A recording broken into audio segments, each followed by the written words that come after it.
This presentation is designed to provide a high-level overview of the control system and the creation of the Beatles as a social engineering tool. For those interested in a deeper dive into the Beatles conspiracy, the description box has links to my key presentations on the topic. To gain a more thorough understanding of the deep state structure, I strongly suggest that people conduct their own research. A question that I get asked a lot by people who are not familiar with the Beatles research is, why is the McCartney and Beatles conspiracy important? People will say, if it's true, what's the big deal? They just replaced the guy in the band. Or they might say, I never liked the Beatles anyway. Or, none of it matters because the music was great. These types of responses reflect the mindset that has been influenced by pop culture and is ubiquitous throughout today's society, regardless of the topic being discussed. Pop culture is the culture that was sold to the world, especially the West, through television sets and other mass media outlets. The aim was to diminish critical thinking skills by persuading individuals to allocate their time and intellectual capacity to meaningless pursuits. To achieve this, the appeal of pop culture needs to be pervasive, and in fact, it is.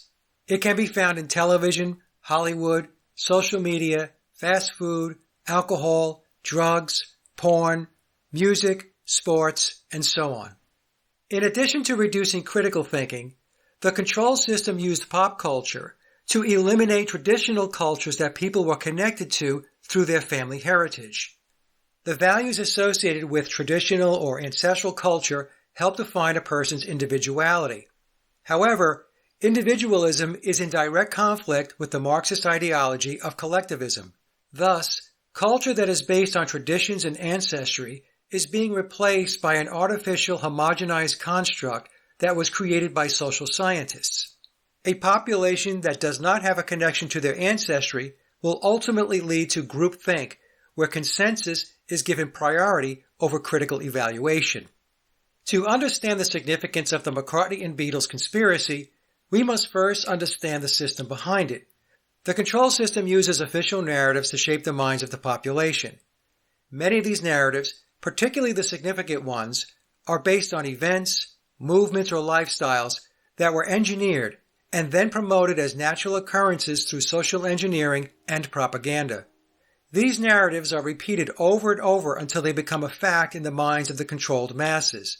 To quote Joseph Goebbels, if you tell a big lie and keep repeating it, people will eventually come to believe it. This was also the approach used by Vladimir Lenin and the Bolsheviks, a faction of Russian Marxists. The control system is made up of an intricate web of aristocratic bloodlines and a federation of secret societies, with Freemasonry being the most recognized. They are highly educated in the occult and claim to have the divine right to rule over the world.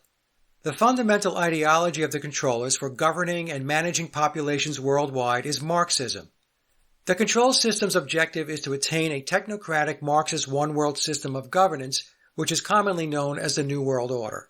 The priesthood that drives the Marxist framework is heavily influenced by the ancient Egyptian and Babylonian mysteries, as well as Kabbalistic and Jewish mysticism. Aleister Crowley's ideology and religion of Thelema tap into the same sources, which is why Crowley's principles and teachings are very prominent in the system of control. Behind the scenes, Egyptian mythology and Crowley's ideology permeate the Beatles as an entity. Occult symbolism is visible on all of the Beatles album covers. Obvious examples would be the Beatles' second UK album, With the Beatles, which displays one-eye symbolism. The cover of their fifth UK album, Help, has the Beatles displaying Crowley's ritual signs, depicting the story of the Egyptian gods Osiris, Isis, Set, and Horus.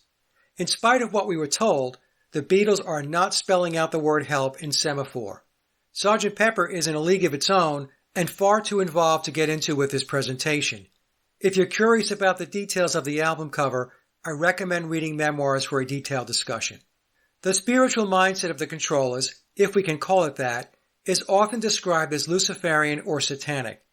In the memoirs of Billy Shears, Crowley is referred to as the father of modern Satanism. Two cults that closely align with Luciferian beliefs are the cult of Dionysus and the cult of Pan, of which Crowley was a member. The ancient Greek god Pan was associated with shepherds, hunters, wild mountains, forests, and meadows. He is often depicted as half man, half goat, with a beard and a snub nose, and is often shown playing his signature instrument, the panpipes. He is the god of vegetation and represents the manifestation of nature. Pan is the god of unrestrained bodily instincts and sexuality that runs rampant, and no social force can stop him. He is the lord of death, corruption, bodily decay, and dissolution. He is also the mindless mob instinct and the beast that takes control of man. Crowley's philosophy of pursuing one's true will embodies the mythology of Pan. The mythology of Pan is also the basis for the story of the Pied Piper, and the word pied means multicolored.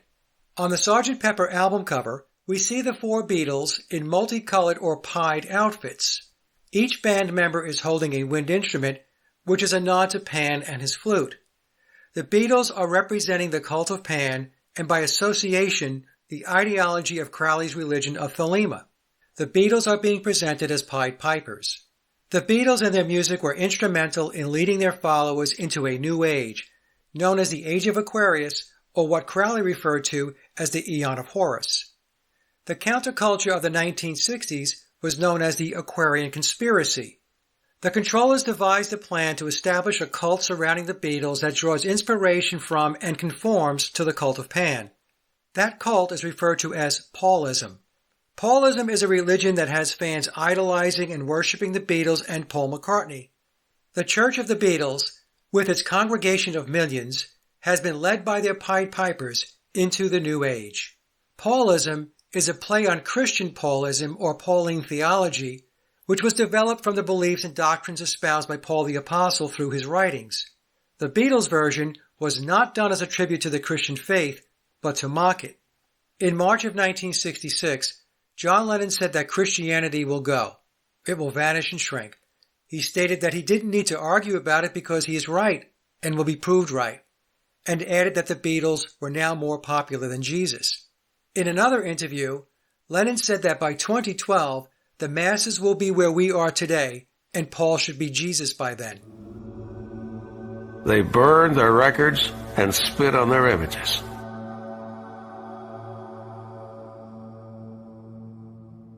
But before they burned the records, they had to buy them. We meant more to kids than Jesus did. I was just saying it as a fact.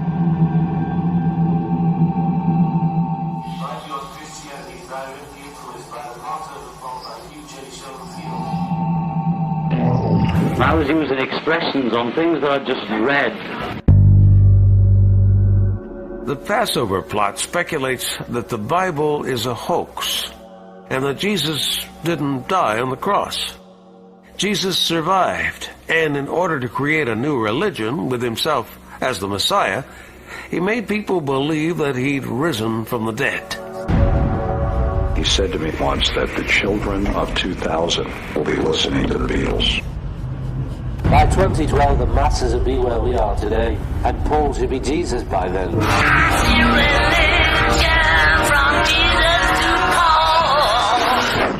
2012 is an interesting date because it was the year of all the Mayan calendar hoopla.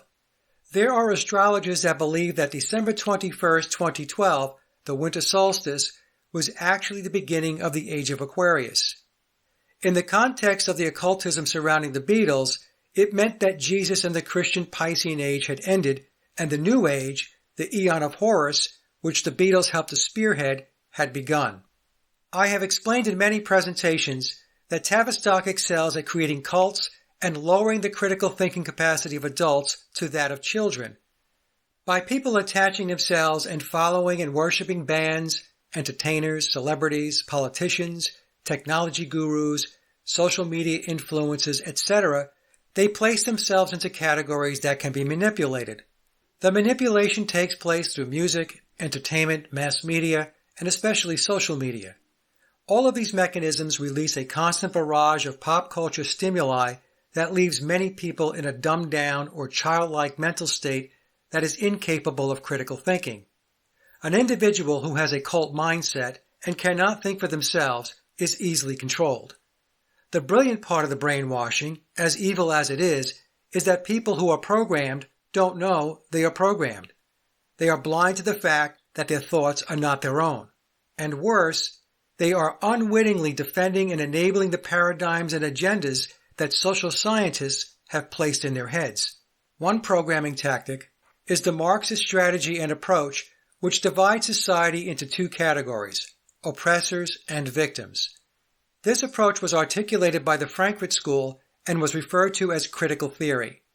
The Frankfurt School was formed in 1923 by the Marxist George Lukács, who asked the question, who will save us from Western civilization?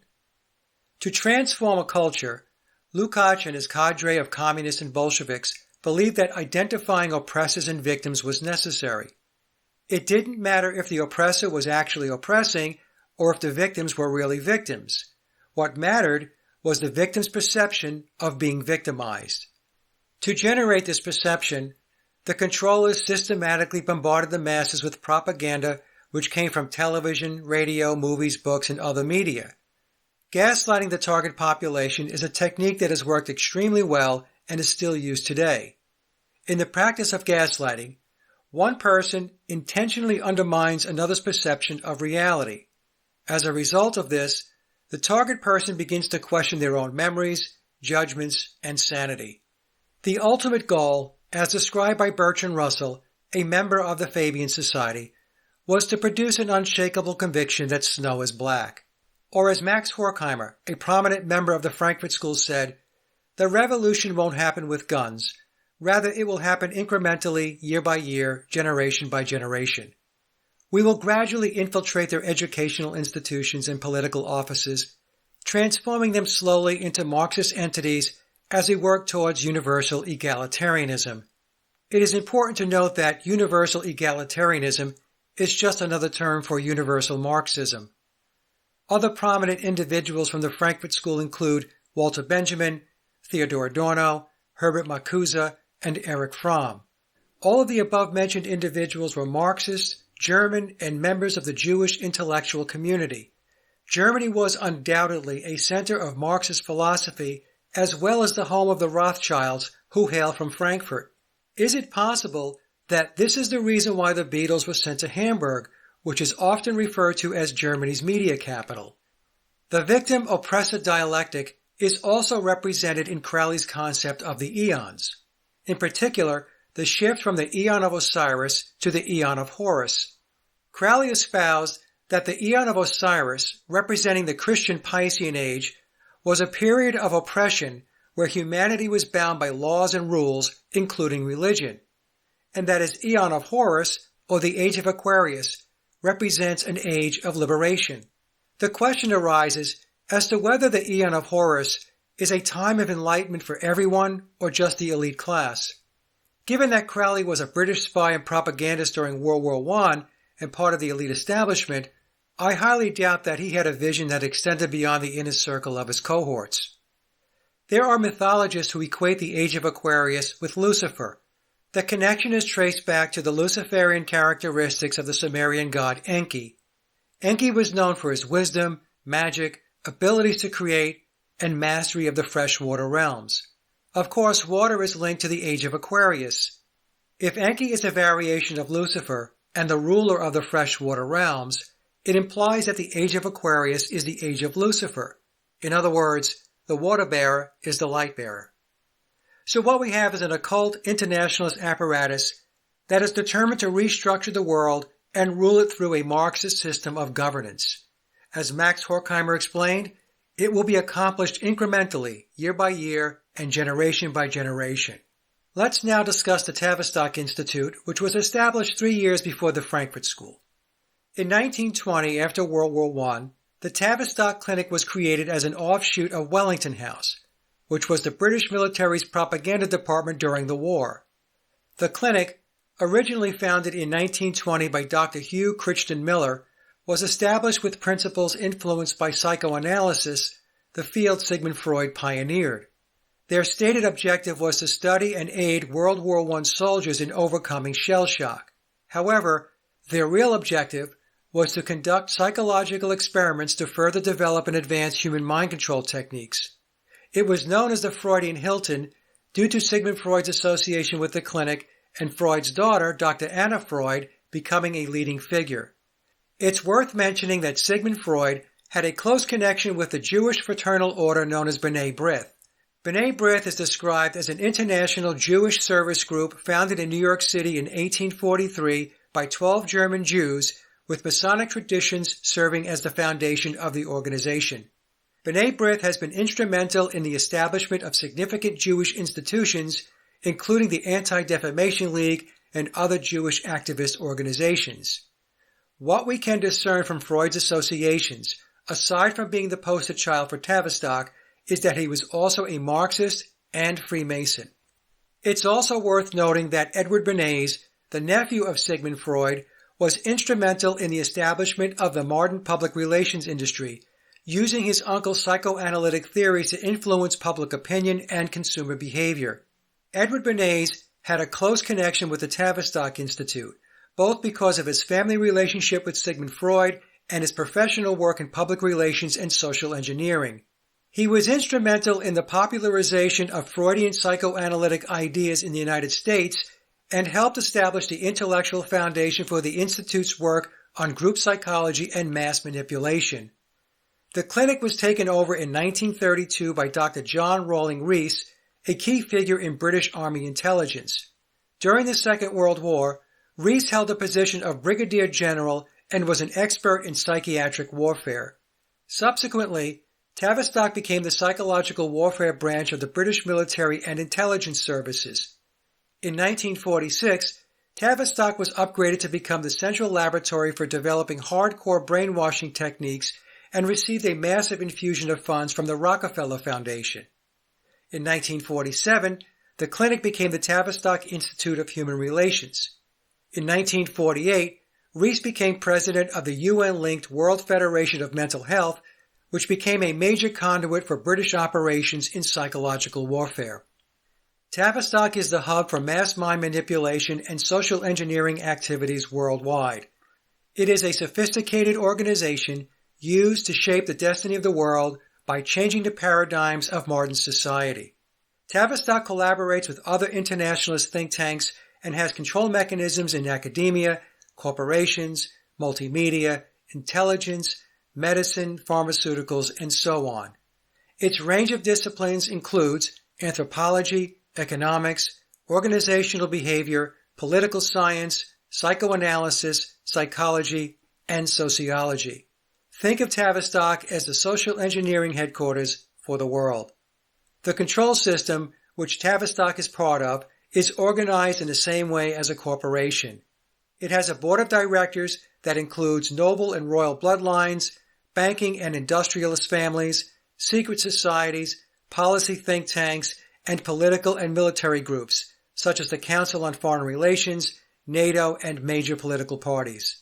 The board in particular is exempt from laws, taxes, and oversight that are imposed on the rest of humanity. This exemption is also explained in Dr. John Coleman's book on the Committee of 300. According to Coleman, the committee refers to itself as the Olympians. Tavistock social engineers and scientists, employing their Frankfurt ideology, produce and implement engineered events and movements, including the creation of music genres, to alter societal and cultural structures. A common thread across the Frankfurt School, Tavistock, and virtually all deep state social engineering and brainwashing efforts is the exploitation of psychology and the promotion of hedonism to create behavior modification. The porn industry is a clear example of promoting hedonism. Various studies suggest that the pornography industry worldwide is estimated to earn between $97 and $100 billion in annual revenue. The precursor to the Beatles and the counterculture of the 1960s was the Marxist Beat movement. The members of the Beat generation developed a reputation as new bohemian hedonists who celebrated nonconformity and spontaneous creativity, which was another nod to the cult of Pan. The movement traces its roots back to the 1940s with key figures like Jack Kerouac, Allen Ginsberg, William S. Burroughs, and Neil Cassidy. Although the movement's core ideas were forming in the late 1940s, it entered the public consciousness in the 1950s, gaining widespread attention with the publication of Allen Ginsberg's 1956 poem Howl, Jack Kerouac's 1957 novel On the Road, and William S. Burroughs' Naked Lunch in 1959. British beat poet and writer Royston Ellis had an association in the early history of the Beatles. Legend has it that it was Ellis who suggested that the band change their name from Beatles with 2 E's to Beatles with an A to reflect their connection to the beat movement. From an occult perspective, the band's name is also a reference to the scarab beetle. The scarab beetle was a symbol of transformation, rebirth, and protection in ancient Egyptian belief systems, and it had great occult and spiritual significance. It's worth mentioning that John Lennon admired both Royston Ellis and Jack Kerouac. Beat writer William S. Burroughs was featured on the cover of the Beatles' Sgt. Pepper album. In the 1960s, the beat movement was integrated into the hippie and larger counterculture movements and had a significant impact on rock and roll and popular music. Their influence extended beyond the Beatles to include Bob Dylan, Joan Baez, the Grateful Dead, Jim Morrison, and many other bands and entertainers. The Beatles' music, especially their later albums, showed a shift towards more experimental and spiritually exploring themes corresponding with the beat philosophy of challenging conventions and seeking new experiences. The Marxist approach to implement their strategy of their one world order was done in stages. According to Dr. John Coleman's book on the Rothschilds, the First World War was fought to establish Bolshevism in Russia, as well as a home for the Jews in Palestine, as spelled out by the Balfour Declaration. During World War I, the British government issued the Balfour Declaration, a public statement that expressed support for the establishment of a national home for the Jewish people in Palestine. This declaration marked the first formal endorsement of Zionism by a major world power and became a foundational moment in the history of the Israeli-Palestinian conflict. The Second World War was fought to destroy Germany and Japan, establish the USSR as a communist world power, and extend Bolshevism's reach over 3/4 of the world. The Second World War also had a major impact on the makeup of the United States due to the influence of international communists in prominent positions. The United States transformed from a constitutional republic to an imperial force that aimed to dominate the world in the name of communism. Behind these changes stood the power, money, and plotting of the Rothschilds. It's important to note that after World War II, the United States was targeted to be systematically subverted in order to dismantle the country's core values and traditions. It's not a coincidence that the Beatles and the British invasion bands arrived in America less than 20 years after the end of the war. Conquering America was the ultimate prize for the Marxists, which would ensure their goal of world dominance. When the Beatles arrived in the States in February of 1964, one of their taglines was, "The Beatles Conquer America." This short history lesson on the hidden operations behind the scenes demonstrates that there is a control system with a very specific purpose. The objective of that agenda is to implement Marxist ideology worldwide and to manage the governance system through technology. The primary approach to implement Marxist ideology was through a strategy referred to as cultural Marxism. Cultural Marxism is a term that has often been associated with the Frankfurt School. In contemporary discourse, it is used to talk about how Marxist theory is applied to cultural and societal structures instead of traditional economic class struggles. The focus is on the power structures that exist in cultural institutions such as media, education, and religion. As Max Horkheimer explained, cultural Marxism is about subversion from within. Social engineering is all about altering behavior. Music and entertainment are essential tools for social scientists. Both the music industry and entertainment, with Hollywood being a notable example, can have a tremendous impact on morals, beliefs, and lifestyles, and the social scientists at Tavistock and their network of enablers are well versed in this. During the presentation thus far, I have referred to Marxism, communism, and Bolshevism almost interchangeably, and that's because there is significant overlap between the three. Developed by Karl Marx and Friedrich Engels, Marxism is a socio-economic and political theory analyzing class structure and advocating for a classless, stateless society. Communism is a political and economic system derived from Marxist theory. In its ideal form, as described by Marx, communism is a society without states and classes, with shared ownership of the means of production. Bolshevism was an application of Marxism and the revolutionary socialist movement led by Vladimir Lenin. After the 1917 October Revolution, Bolshevism became the foundation of the Soviet Union, later known as Marxist-Leninist ideology. At their core, Marxism, communism, and Bolshevism are all Jewish ideologies and movements. John Lennon made a notable comment regarding Jewish involvement in the music business, stating that, quote, show business is an extension of Jewish religion.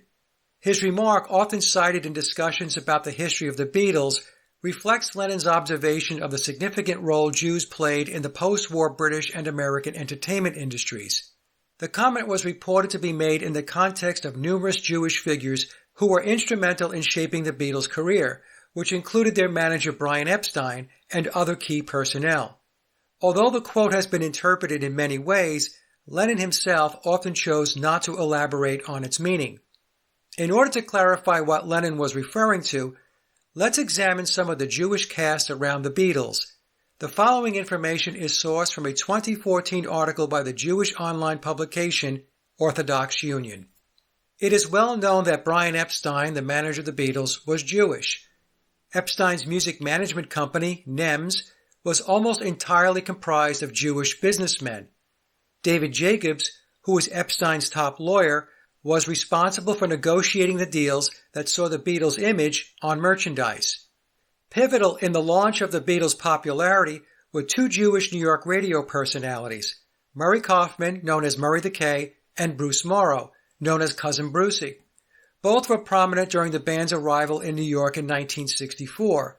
Cousin Brucey, who was born Bruce Meyerowitz, is perhaps New York's most legendary radio personality. During Beatlemania, Bruce was the top DJ on WABC radio, which he nicknamed WA Beatles C. Prior to 1965, no musical performer had attempted to play a concert at an outdoor sports stadium. Sid Bernstein, a Jewish New York impresario, leveraged the Beatles' enormous popularity to arrange their iconic concert at Shea Stadium. Many of the Beatles' most famous publicity photographs were taken by Jewish photographer Dezo Hoffman. Richard Lester, who was also Jewish, was the director charged with the task of bringing the Beatles' first motion picture, A Hard Day's Night, to the big screen. Lester, who was raised by traditional Jewish parents in Philadelphia, would later direct the band's second movie, Help. The producers of these iconic films were Walter Shenson and Bud Orenstein, who were both Jewish. Linda McCartney, the wife of Billy, was also Jewish. Her maiden name was not Eastman. Her father was born Leopold Vail Epstein and later changed his name to Lee Eastman. Her mother, Louise Lindner Eastman, was the daughter of Max Lindner, a major Jewish philanthropist in Cleveland, Ohio. Linda McCartney's three children with Billy, Mary, Stella, and James, are considered Jewish, as is her daughter Heather from her first marriage. Alan Klein, who managed the Beatles from May 1969 until 1973, was Jewish. In October 2011, Billy, a.k.a. Paul McCartney, married his third wife, Nancy Shevell, who was Jewish and a second cousin of Barbara Walters, who was also Jewish. Ringo Starr's stepfather, Harry Graves, was Jewish. It's been rumored that his mother, Elsie Gleave-Starkey, has Jewish ancestry. Ringo's wife, Barbara Bach, who was originally Barbara Goldbach, is Jewish. In a 2008 LA Times article, Joel Stein, an American journalist, author, and cultural pundit who is Jewish, penned an article that dispels any thoughts that Hollywood is not run by Jews. In the article he states, "As a proud Jew, I want America to know about our accomplishments," and adds, "Yes, we control Hollywood. Without us, you would be flipping between the 700 Club and Davy and Goliath." I realize that for some people this segment of the presentation may be very uncomfortable, but facts are facts. In order to fully comprehend the machine behind the Beatles' rise to fame, this is a necessary aspect of their story that needs to be discussed because it connects to the control system, particularly when it comes to the music and entertainment industries. It is undeniable that the counterculture of the 1960s was an influential time that led to significant changes in the collective psyche. The change was a departure from the traditional values and religions that were prevalent at the time, specifically Christianity. The shift was to transform the mindset of the younger generation towards Crowley's philosophy of, if it feels good, do it. The result was the adoption of new morals and behavior standards that included free love, which encouraged promiscuity, drugs, and the opposition to everything their parents held dear.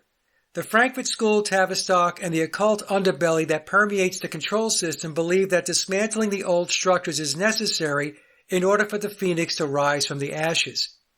The Beatles played a central role in the culture war waged by the Marxists during the 1960s. One would be hard-pressed to watch any documentary about the Beatles or the 1960s without hearing the phrase, the Beatles were a cultural phenomenon. Thus, the Beatles were designed as a social engineering instrument to restructure and modify the social and cultural landscape of the world. The Beatles laid the groundwork for all pop music genres that follow them. The social scientists replicated the Beatles' template in other genres, each of which was tailored to a distinct or new demographic that needed to be socially engineered. Taylor Swift, with her cult following of Swifties, is a current-day example of the template being employed. She is often compared to the Beatles for her alleged songwriting prowess, as well as her ability to shape and define culture. The plot to subvert America and the rest of the world was rolled out by the London-based Tavistock. This is the reason why the Beatles, and bands like the Rolling Stones, The Who, and the Kinks were referred to as the British Invasion. And it's not by accident that the fervor over the Beatles was referred to as Beatlemania. Mania is a psychiatric term, and Tavistock is all about psychiatric manipulation. The characteristics of mania include abnormally elevated moods and increased energy that significantly impair functioning, rapid speech, racing thoughts, distractibility, psychomotor agitation, grandiosity, and impulsivity are some of the key symptoms of a manic state. During the peak of Beatlemania, many first-hand accounts suggest that girls experienced extreme physical reactions during Beatles concerts, including urinating themselves because of overwhelming excitement. Irish singer Bob Geldof, who attended a Beatles concert in the mid-1960s, recalled seeing, quote, rivers of urine running down the aisles. He stated that the stories of teenage girls wetting themselves over John Lennon and Paul McCartney are true. Now let's circle back to the question as to why the McCartney and Beatles conspiracy is important to understand. We'll start with the replacement of Paul McCartney. The replacement of Paul McCartney in late 1966 is important because when he was replaced by Billy Shears, very few people noticed. Yes, there was a segment of the fan base that looked at the Sgt. Pepper album cover and noticed something was off about McCartney. They noted that he looked different, but then again, so did all the other Beatles. Gone were the mop tops and suits. The new look featured the Beatles with longer hair and mustaches dressed in colorful band outfits. What the Controllers did was to change the entire look of the band so that Billy, now playing the role of McCartney, would not stand out. This included placing Billy within the intricate and colorful cover art of the album, which further diverted attention from him as the fan looked at the panacea of psychedelic visuals. Anyone questioning if the guy on the album cover was really Paul McCartney would eventually resolve their intrigue by thinking, who else could it be other than Paul McCartney? It has to be him. No one was thinking in terms of a conspiracy about Paul being replaced. As time passed, the doubters faded away, the questions subsided, and Billy successfully became Paul. This was a significant accomplishment by Tavistock and the band's handlers. They were able to replace one of the most well-known musicians and entertainers in the world with an imposter, and virtually no one noticed. The significance of this achievement from the perspective of the social engineers cannot be overstated. This was a crucial outcome. By successfully swapping out McCartney, they could conceivably replace anyone. From a Tavistock and Deep State perspective, the replacement of Paul McCartney proved to be a resounding success. Another question that many people ask is how and when Paul died. Was it an accident, or was it all pre-planned? Was his death in August of 1966, or was it in September or November? Due to the lack of direct evidence of Paul's death, for example, eyewitness accounts or public records such as a death certificate, it is uncertain how he died.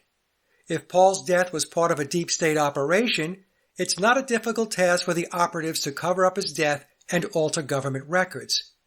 Couple that with people around Paul who were hushed up, paid off, or threatened, and the number of voices asking questions decreases significantly.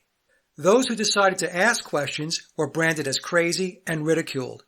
And remember, this was back when the internet and social media did not exist, so the ability to communicate en masse was not available.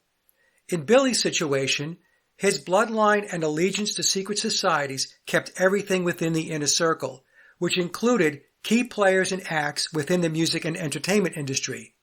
As time went by, the risk of exposure decreased dramatically, to the point where the vast majority of people believe Billy is Paul McCartney. If Paul's death was planned, it's possible that it was a ritual sacrifice, and Memoirs implies that this is indeed the case. The book also claims that John and Paul entered into a Faustian bargain in October of 1963. This sacrifice, which the book refers to as, quote, death for success, was done to ensure the band achieved unparalleled fame and influence. The book explains that Paul was the sacrificial lamb or Christ figure who would bring about the new age. This ties back to the cult of Paulism, which I discussed earlier. The parallels to Jesus are not coincidental. Another school of thought among those who examine the McCartney or Paul is dead conspiracy believes that Paul did not die but remained alive after 1966. The premise is that he stepped out for whatever reason, and when he did, Billy took on the role.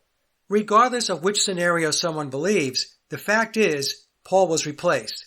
The evidence is overwhelming that the man who has been playing McCartney for 6 decades is not biological Paul. Some will argue that the evidence is circumstantial, and that is true. But people are convicted of crimes every day in court on the basis of circumstantial evidence. In fact, Billy has been dropping clues since the very beginning and continues to do so, letting us know that he is not Paul. My personal take is that Paul did die on September 11th, 1966, and it was likely a ritual sacrifice. Knowing how deeply involved the controllers are in the occult is a major reason why I came to this conclusion. September 11th is a very important date in occult circles, and blood sacrifice, whether animal or human, plays a major role in their rituals. War is an example of blood sacrifice that very few people consider in that context. I know others will disagree and claim he died in late August or November, but my position has always been dead is dead. And for what it's worth, Memoirs states the date was September 11th, 1966. Now that being said, Paul McCartney being replaced, whether because of his death or stepping out of the role, is a subplot to the bigger conspiracy involving the Beatles. The bigger picture has to do with the Beatles being used as a massive psychological operation to socially engineer at a worldwide level. My contention has been that even if Paul were always Paul and Billy never existed, the Beatles would still be a significant and strategic tool for the social engineers. In order to comprehend the deeper conspiracy that surrounds the Beatles, it's important to first examine their early history to see how the stage was set. After completing this section of the presentation, I will conclude by describing why the overall conspiracy is more significant than simply focusing on Paul being replaced. As I have explained in many of my presentations and interviews, the official narrative of the Beatles, which is the classic tale of going from rags to riches, tells a very different story when scrutinized. It's the type of story that everyone loves. 4 working-class young men from Liverpool met Brian Epstein in November of 1961. Epstein, who was running his family's North End music stores in Liverpool, became the band's manager and went on to secure a record contract with EMI Parlophone under the tutelage of George Martin in June of 1962. From that moment on, the Beatles went on to achieve unparalleled fame and became one of the most dominant forces in the history of pop music. Lennon and McCartney were regarded as genius songwriters, the band was characterized as brilliant musicians, and the Beatles were considered by many to be the greatest rock band to have ever existed. The story is well known by Beatle fans in particular. However, once the layers are peeled back, a very different story emerges. The truth is that leading up to their first Hamburg performances in August of 1960, The Beatles were mediocre at best from a musicianship standpoint, and they displayed no songwriting prowess. They were a below-average bar and club band that played cover songs. Their first manager, Alan Williams, recounted in the 1980s documentary The Complete Beatles that he was told not to bring that bum group the Beatles to Hamburg. In an old interview with their first drummer, Pete Best, Pete explained that while in Hamburg, they would play 7 or so hours a night, then depart the club and wake up at 3 p.m. the next day. They needed to be back at the venue by 6 p.m. Thus, the band had a 3-hour time limit to get up, eat, and dress before returning to the club. Their schedule, as well as the temptations of residing in Hamburg's red light district, implies that songwriting was not part of their activities. In Joseph Niesgoda's book, Lenin Prophecy, he explains that the period between their arrival in Hamburg in August of 1960 and their heading back to Liverpool in December of that year, nothing significant transpired for the band. In fact, Lennon and McCartney returned home disappointed. Then, beginning in January of 1961, a band with limited experience and less than a stellar reputation began to schedule gigs regularly. Their gigging was so consistent that it accounted for almost 2/3 of the year. Anyone who would like to confirm this schedule can look up their live performance schedule on Wikipedia. A logical question to ask is, how is it that a band that is not very good and has no track record is consistently booked by bars and clubs? This is the first indication of a possible problem with the narrative. Then in November of 1961, they met Brian Epstein. On January 1st, 1962, 2 months after meeting Epstein, the Beatles were at Decca Records cutting a 15-song demo. The demo consisted of 12 cover songs and 3 original compositions, Like Dreamers Do, Hello Little Girl, and Love of the Loved. None of these songs make it onto any of the Beatles' albums or singles while the band is active. After recording the demo, Decca declined to sign the band. In February of 1962, Brian Epstein played demo tapes for George Martin. After listening to the tapes, Martin tells Brian, "If you want me to judge them based on what you are playing me, I'm sorry. I need to turn you down." In other documented interviews, George Martin went on to say that they didn't impress him, that he thought their music was rubbish, they had nothing behind them, and it was not obvious they were songwriters at the time. At this juncture, Decca and EMI Parlophone refused to sign the Beatles. In March of 1962, even after being rejected by 2 major labels, the Beatles somehow landed a gig with the BBC. A bar and club band that has no track record, plays cover songs, and was rejected by 2 major record labels somehow secured an opportunity to perform at the BBC. The Live at the BBC performances lasted from March of 1962 to May of 1965. It's worth mentioning that the BBC show was not actually live. The songs were pre-recorded with the ability to record multiple takes. If you're recording with takes, then that's not a live performance. At this point, given the Beatles' lack of accomplishments, it certainly appears that there is a significant effort being made behind the scenes to propel the band forward. In June of 1962, George Martin reversed his decision and signed the Beatles to a record contract. The reason for the reversal is unclear, but I suspect it was initiated by either his immediate boss, Len Wood, or the head of EMI, Sir Joseph Lockwood. It's possible that Martin was not previously aware of the Deep State's plans for the band. It's worth noting that George Martin did not work directly with the Beatles after signing them. The job was given to Ron Richards, who later produced the Hollies. According to memoirs, Martin was told to work directly with the band after the Beatles failed to achieve the desired results during rehearsal and recording with Richards. In other words, Martin was informed that delegating the assignment was not an option.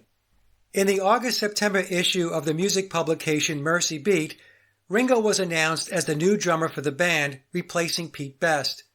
According to the article, the Beatles will travel to London to record with EMI and record songs written for them, which they received from George Martin.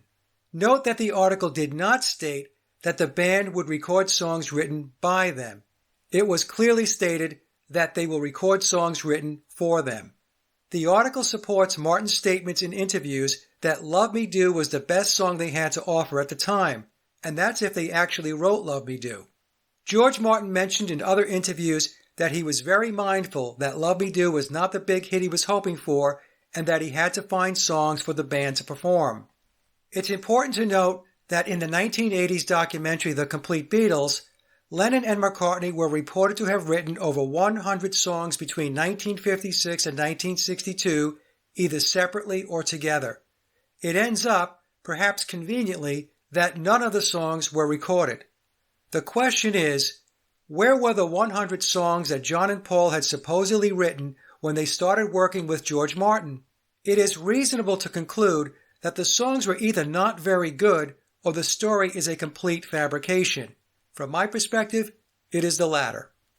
Norman Smith, who was responsible for the Beatles' engineering on their first 6 studio albums, revealed in a 1971 New Music Express interview that he was not impressed with the band when he began working with them. He stated that they were terrible and failed in the studio. He then went on to say that the Beatles talked their way into a recording deal with EMI. In the real world, a band cannot talk its way into a contract. They are either capable of playing and performing, or they are not.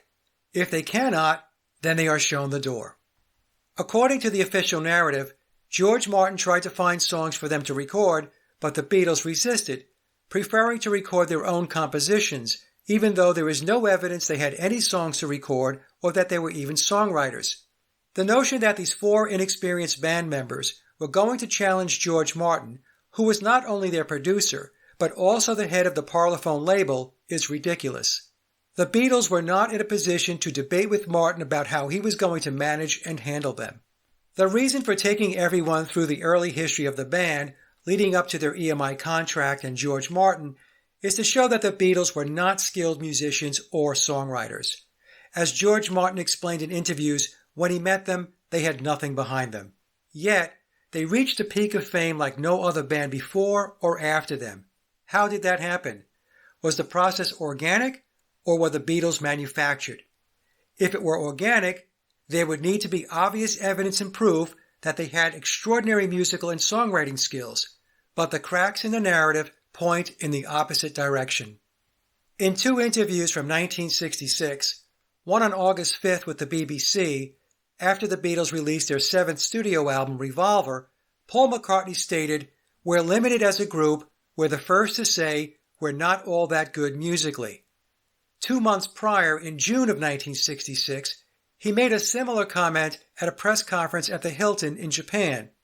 Yet, despite their obvious and admitted musical shortcomings, their trajectory from 1962 to 1966 was absolutely spectacular.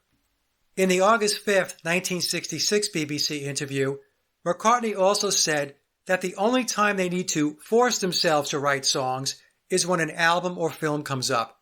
Forcing themselves to write was an interesting choice of words.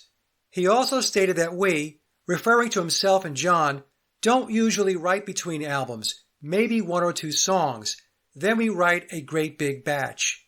Because Paul qualified his statement by saying maybe 1 or 2, the word maybe can also imply that no songwriting took place between their album releases. Whether the number of songs allegedly written between albums is 1, 2, or even 0, Paul's statement is completely in contradiction with the official narrative, which states that the Beatles were a constant songwriting machine. We're told they wrote in the studio, while they were touring, on film sets, and during their holidays and vacations. However, during the BBC interview, Paul revealed that the official narrative regarding when they supposedly wrote their music is not true. How can they be writing all the time if, according to McCartney, they wrote in great big batches? Even the BBC interviewer had a hard time believing that they could write 12 or more songs in such a short amount of time. The interviewer's perplexity was reinforced when John and Paul explained that with their last album, Revolver, it took weeks to write just 1 song. So which is it? Is it a multi-week process to write 1 song, or a multi-week process to write a dozen songs? Also, during the interview, Paul discusses the song Yesterday and said, "We didn't have to show ourselves up again in the studio." According to my British listeners, the phrase "we didn't have to show ourselves up" is an expression used by someone who wants to avoid embarrassment. In the US, the comment would be interpreted as not being present or not attending the recording session. Either way, Paul is stating that, except for his vocal, he was not on the recording of yesterday, even though he is credited with playing the acoustic guitar on the track. The big batch writing approach is the story behind the Rubber Soul album, which, when I analyzed it, was filled with gaps and is extremely problematic for the official narrative. There are two fundamental problems with the making of Rubber Soul. The first problem with the story is the feasibility of writing, learning, rehearsing, arranging, and recording 13 to 16 new songs in 30 days, which is highly unlikely. I would suggest that it is actually impossible. The second issue is the cycle time to manufacture the record, which includes creating record labels, album art, sleeve design, printing, packaging, and distribution. A process that back in the day required 6 to 8 weeks or longer once the final acetate or lacquer was created, but took only 2.5 weeks for Rubber Soul. This shortened cycle time meant that the process of manufacturing record labels and record sleeves was already underway before the Beatles entered the studio. This was made possible because the songs for Rubber Soul were pre-written by outside songwriters and the instrumental tracks were pre-recorded by studio musicians. With the songs written and pre-recorded, the song titles and run times were already known well in advance of the Beatles' arrival at EMI on October 11th of 1965. Knowing the song titles and run times allowed George Martin to finalize the song sequencing. With the song titles, run times, and sequencing completed, the printing process could commence with enough lead time to ensure that Rubber Soul is available in retail stores by December 3rd. The missing link in the process was the recording of the vocals, and that is what the Beatles were in the studio to do. After the vocals were finished, George Martin mixed the vocal tracks with the pre-recorded instrumental tracks to complete the songs. Now let's dig deeper into some of the problematic aspects of the official narrative to understand why the process had to begin well in advance of the Beatles arriving at the studio. Recording for the Rubber Soul sessions began on October 12, 1965, and ended late in the evening on November 11th. To be more precise, we were told that the November 11th session ran for 13 hours, starting at 6 p.m. and ending at 7 a.m. on the morning of November 12th. According to the narrative, 4 songs still needed to be finished on November 11th, which is the final day of recording. The story becomes more implausible because 2 songs, Girl and You Won't See Me, have yet to be written. The task of writing 2 songs from scratch, learning them, rehearsing them, and recording them in 13 hours is not even close to reality. And keep in mind that Paul stated that they, meaning the band, were not very good musically, which further complicates the story. If this was not challenging enough, 2 other songs need to be completed. Those 2 songs were I'm Looking Through You and Wait. Even though Wait was pulled in from the help sessions, it still required overdubbing. To summarize, the account we are given about what happened on November 11th, the final day of recording, is highly questionable.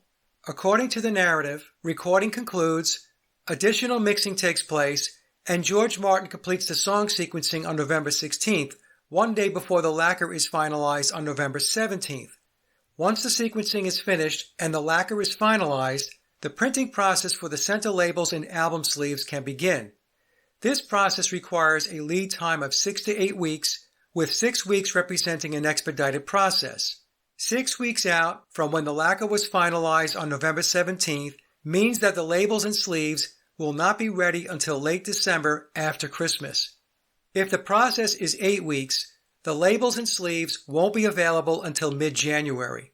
Remember, EMI needs the album in retail by December 3rd for the Christmas buying season, so late December or mid-January was not an option. It's important to understand that the center labels on vinyl records are affixed to the vinyl during pressing, not afterward. Once the vinyl is pressed, the album is inserted into the record sleeves.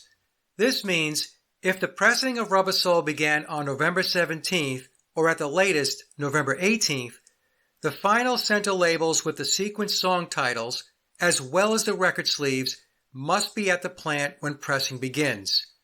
This is because the process of pressing the records cannot proceed without the final center labels or sleeves, especially the labels, which are adhered to the record at the same time as the vinyl is pressed.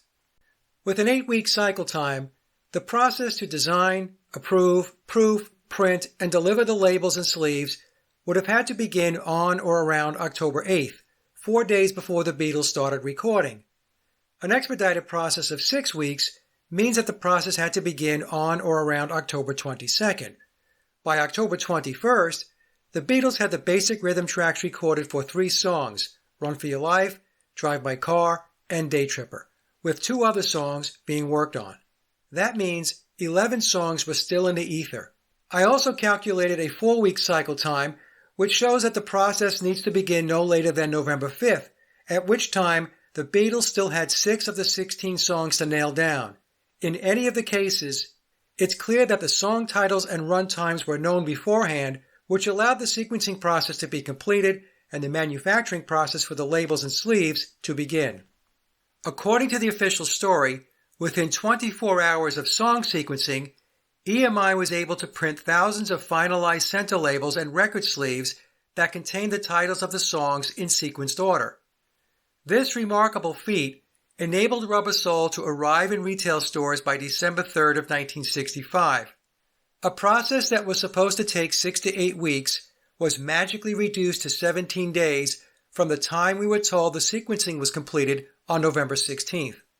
So the question is, how was EMI able to get Rubber Soul into stores by December 3rd? The answer is, all the heavy lifting was done before the Beatles stepped foot in the studio.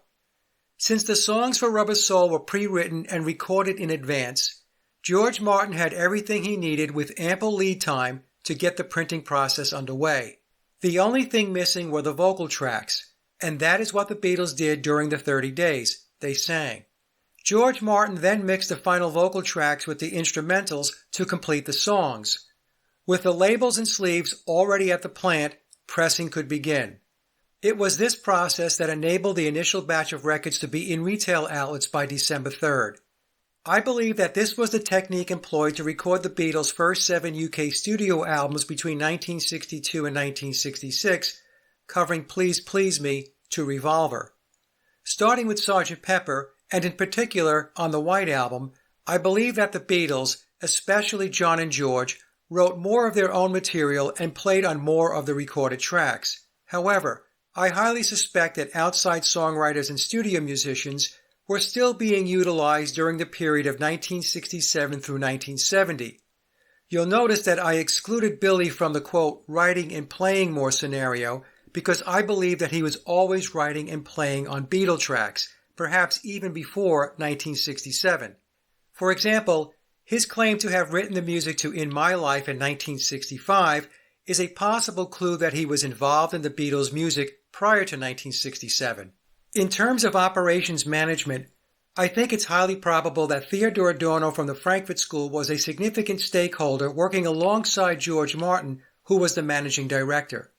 I also think it's likely that both Adorno and Martin contributed to the songwriting, along with a half-dozen talented songwriters from the Tavistock EMI staff, especially during the 1962 through 1966 period. I also think it's possible that Phil Spector, working with Martin, participated in the recording and production of the music beyond his work on the Beatles' Let It Be album. My suspicion is based on a hard-to-find interview Spector did with Roy Carr in 1976 for Ram magazine. In that interview, Spector claimed that his involvement with the Beatles was not limited to the Let It Be album, but went back to the very beginning. Spector's association with the LA-based Wrecking Crew, who were the go-to studio musicians hired to record pop music in the 1960s and 70s, makes his claim intriguing at the very least. Another question that comes up often is who do I think were some of the studio musicians playing on Beatles recordings?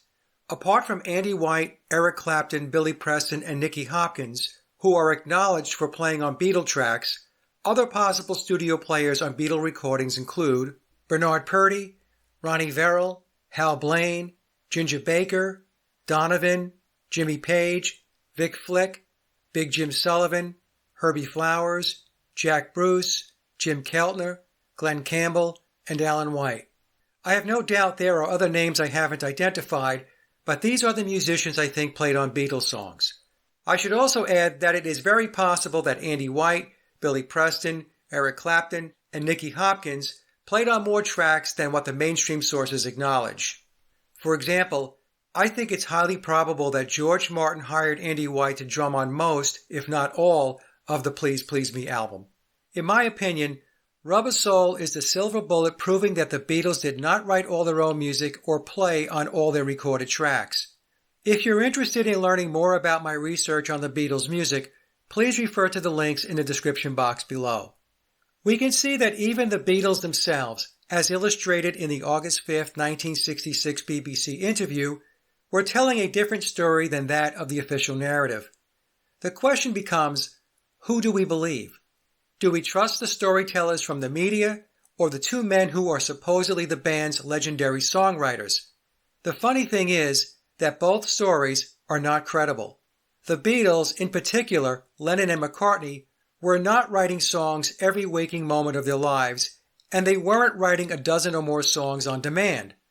The songs, especially during the early period of 1962 through 1966, were written behind the scenes by ghostwriters while the Beatles were traveling around the world playing their roles.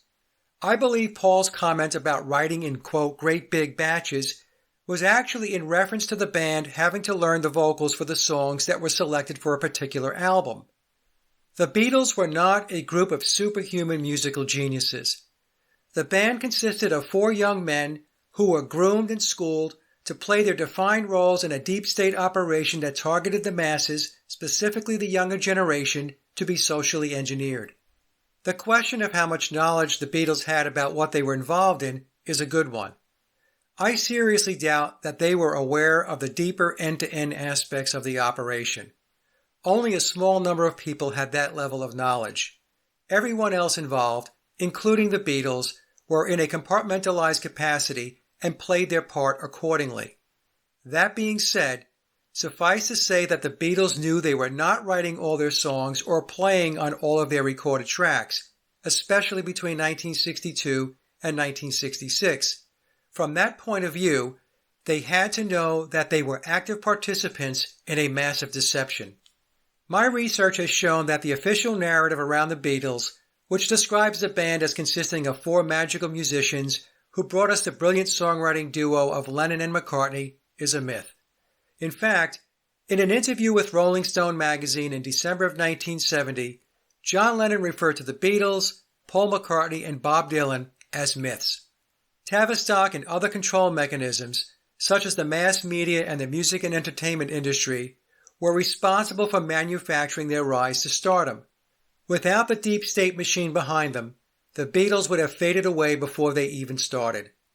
What Tavistock did was to recruit 4 young men who were likely on their radar from early on to undergo grooming and training for their assigned roles. How early in life they were identified is, of course, speculative. I suspect they were already in a deep state program by the time they arrived in Hamburg in August of 1960. John Lennon was 17 when his mother Julia passed away. According to mainstream sources, his mother's death had a profound effect on him, resulting in a period of heavy drinking, frequent fights, and rage. His father, Freddie, was absent from his life, so he was raised by his Aunt Mimi. Paul McCartney's mother, Mary, passed away when he was 14. Information regarding his father, Jim McCartney, is scarce. Apart from being a musician, Jim also worked as a salesman for a cotton merchant, and in another job, he operated a lathe machine.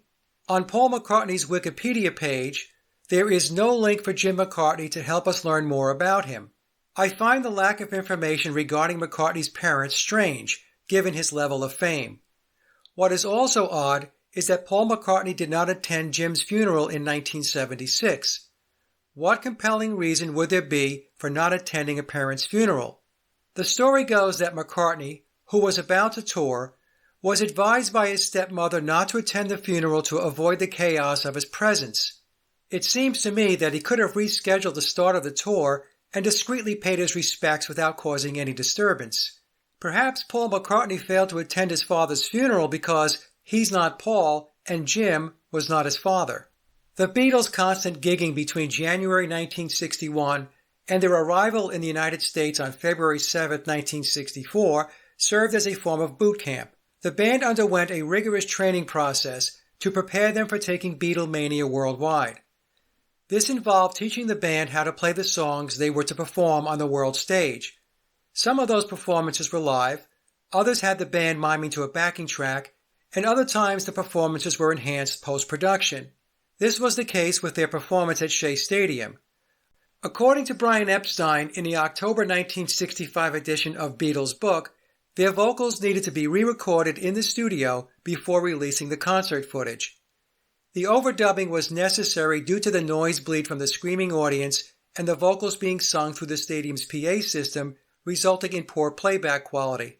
If the noise level of the crowd was affecting the vocals, then any other instrument on stage, such as guitars, bass, and drums, were also affected. The vast majority of fans don't know how post-production editing is utilized to package a band's image.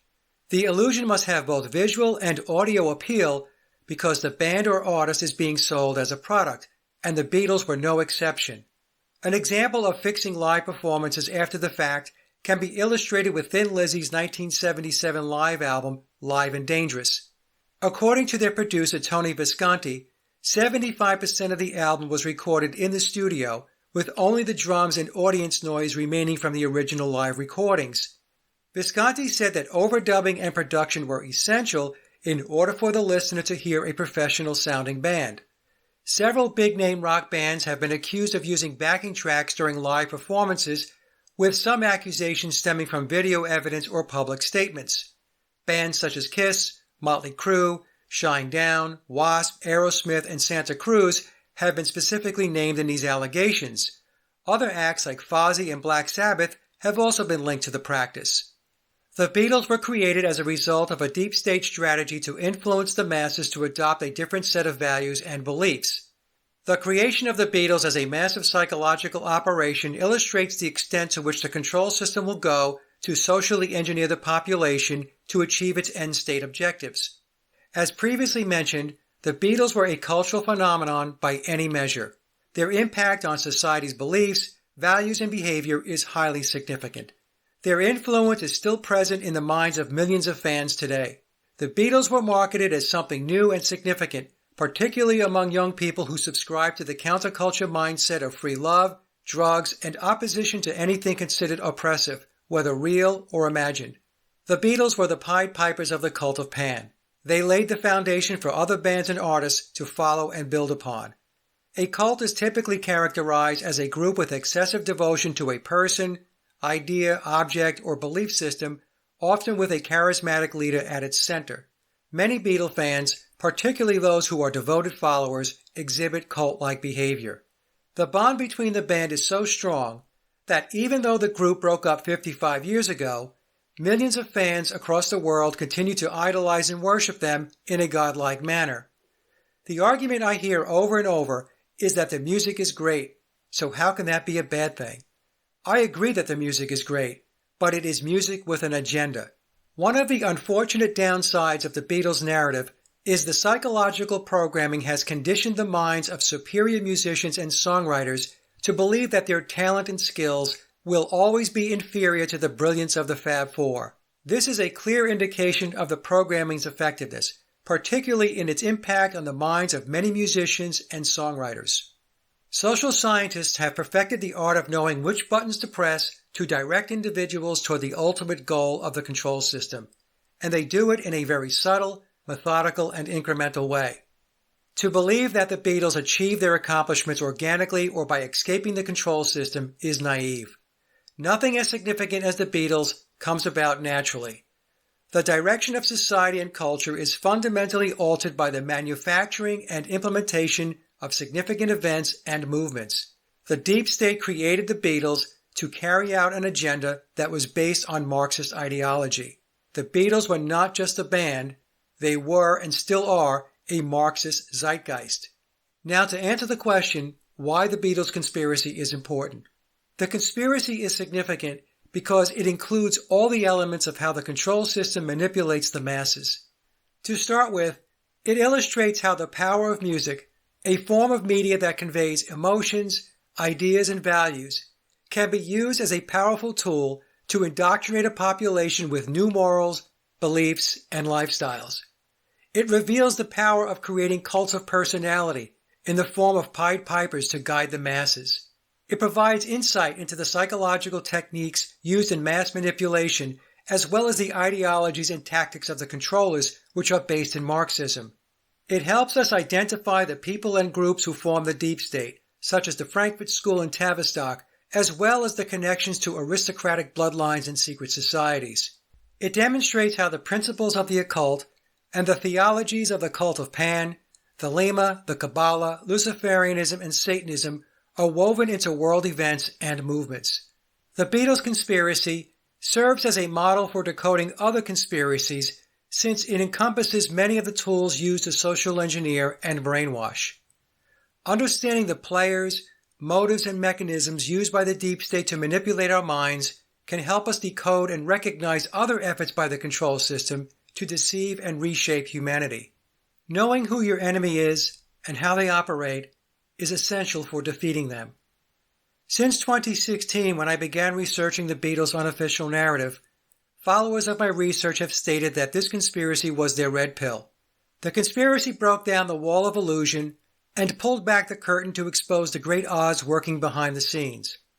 It opened a door that made people aware that there are no sacred cows, and we should question everything that has been fed to us by this artificial construct known as pop culture.